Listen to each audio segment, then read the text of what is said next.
Hello and welcome to this ASP.NET video on data and databases using Visual Web Developer 2005 Express Edition. We're also going to use the SQL Server Express Edition that comes with this to create a simple table and create a couple of web pages where you can see the data in the table, and we're going to drill in and show you the editing for that table as well. So it's a pretty common thing that you need to do with a website and data, and you'll see how with just a few quick mouse clicks and a little bit of code how easy it is to build this. So I'm going to start like I do with almost every project and create a new website, and I'll put it in my website folder. I'll call it Data Demo.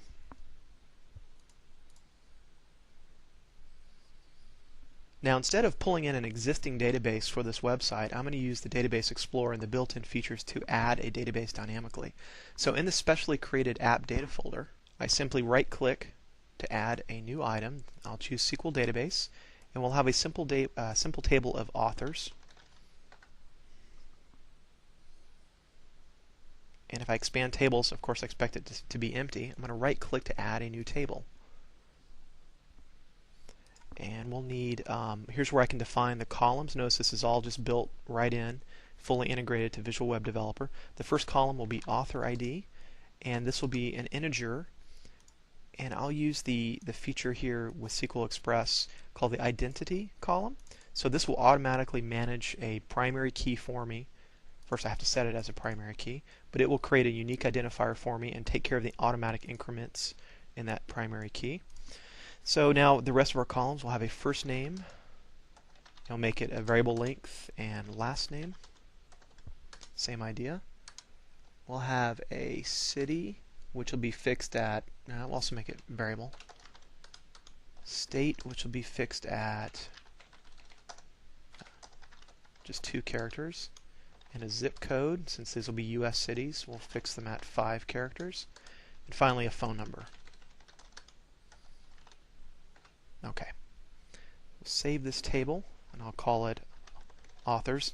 It'll be the same as the name of the database, but that's fine.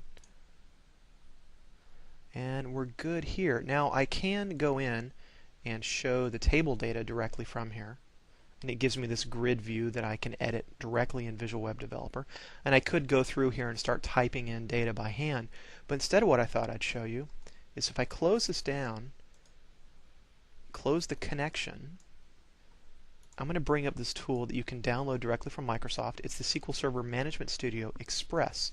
This is a version that's meant for if you want to go a little bit further with your managing of your SQL Server Express databases, you can try this. Now, I have to attach this to that file. This is the only tricky part.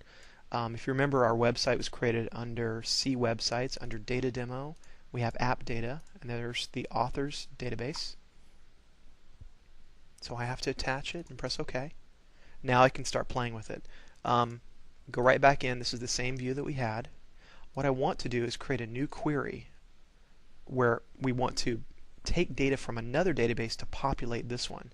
I have the classic pubs database right here ready to go, and it already has some author data in it, but the columns don't exactly match.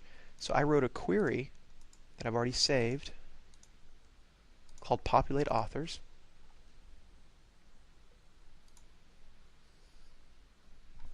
And in order for this to work, I need to give this guy a name. Okay, so I can do use authors.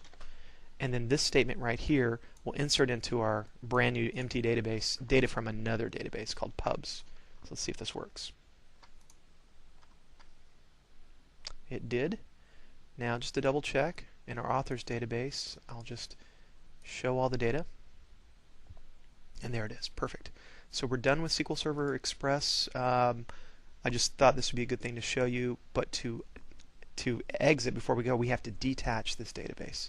So let me close my little windows first. I don't need to save the query. So I will detach it and go back to Visual Studio. So now if I go back in, I can see that I have all my table data. This just made it so we have some sample data to work with that looks somewhat realistic.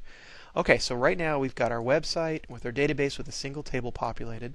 Now what I want to do is show that table of data in a web page. So I could just double click it, and I could just go in as a shortcut and just drag some of the tables in directly to the page. But I want to show you how you can bind to different objects besides binding directly to a database.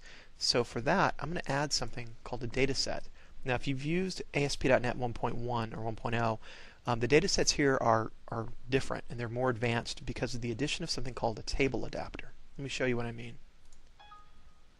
Oh, it's telling me this is basically code, so it's going to create a special app code folder for me, which is alright.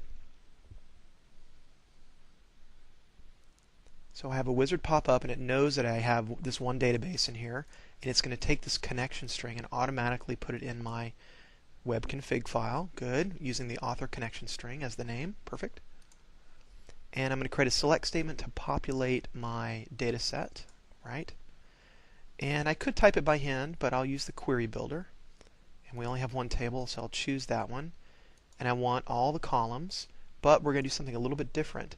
This column right here, I'm going to filter this entire table by the state. So I'll give it a variable, state. Now what this means, it's only going to pull back the authors that match this criteria where this variable is specified as the state of where the author lives. So I'll save this. So let me test it. And I have to supply it the variable here for the state, so I'll show all the authors in California. Perfect. Now what we'd like to do for our UI is to give the user, you and us, a drop-down list of all the distinct or unique states in the authors table. So for that, I'll switch to the Database Explorer. I'll just drag the state column right onto our data set and modify this query here. Let's go into Configure. I want the distinct set of states from the authors table. And I just need the get data. Let's call it get states. And we'll test this one. Perfect. So those are the unique states in our database. There's 8 states. And I can give this a more meaningful name instead of authors. I'll just call it state list. Great. So we have our data set containing 2 table adapters with 1 query apiece. Now to use the table adapters, we go back to our default page. Now we can start using our design surface.